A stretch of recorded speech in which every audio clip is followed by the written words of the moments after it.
Berlin. Reuters. German Chancellor Angela Merkel's Christian Democrat CDU reached a deal on migrant policy with her conservative Bavarian allies on Sunday, removing the major obstacle to pursuing talks on a coalition with other parties.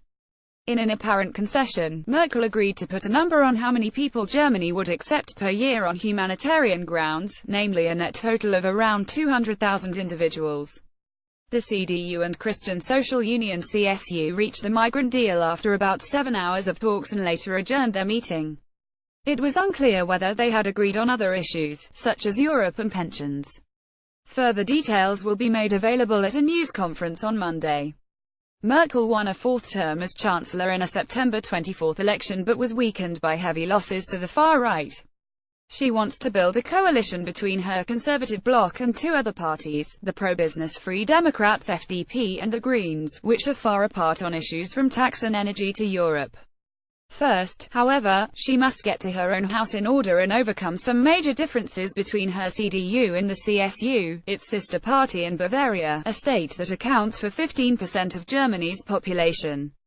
The two parties have formed a parliamentary bloc together for decades, but have diverged over migrant policy since Merkel left the border open to a huge wave of migrants in 2015, most of whom entered the country through Bavaria.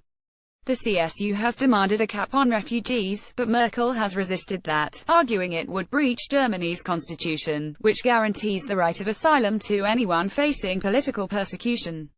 Under the face-saving compromise brokered on Sunday, Germany would accept a net of about 200,000 people a year on humanitarian grounds, including families of refugees already in Germany. Authorities will not turn people away at the border, however, and the parties avoided using the term upper limit that Merkel has consistently rejected. We want to achieve a total number of people taken in for humanitarian reasons: refugees and asylum seekers, those entitled to subsidiary protection, family members, relocation and resettlement minus deportations and voluntary departures of future refugees that does not exceed 200,000 people a year, states the agreement. COMMENT. German Chancellor Angela Merkel addresses a meeting of her conservative CDU's youth organization, the Junge Union Young Union, in Dresden, Germany, October 7, 2017. The placard reads, "Catch up on the result.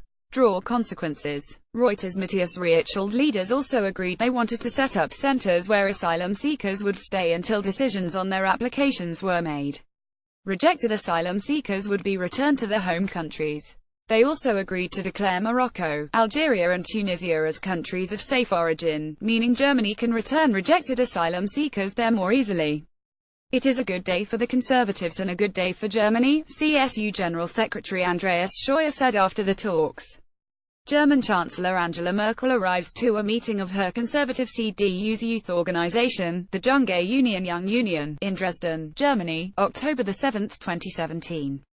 Reuters. Matthias Reichelt. Setting a number is a climb down for Merkel and may not be acceptable to the Greens.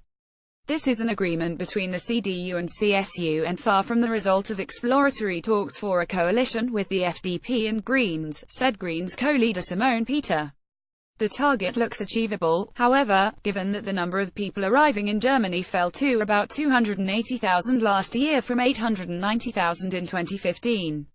A further drop is expected this year. In addition, the two parties agreed to push for an immigration law that would give priority to migrants with skills to plug gaps in the labor market.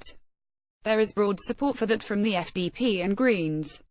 Fearing heavy losses to the far-right Alternative for Germany AfD in a state election next year, the CSU has dug in its heels on the issue of a cap to the number of migrants.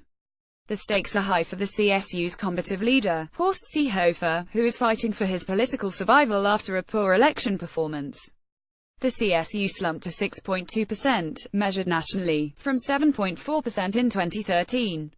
Once the CDU and CSU have agreed on all their policies, they can start exploratory talks with the FDP and Greens. It could still take months to get a full coalition deal, and investors are concerned about the prospect of a policy standstill in Europe's biggest economy. If no deal is reached, the prospect looms of either a minority government and new elections. Additional reporting by Hansabzad Busserman, editing by Peter Graf and Peter Kuniauer. Standards to Thomson Reuters Trust Principles.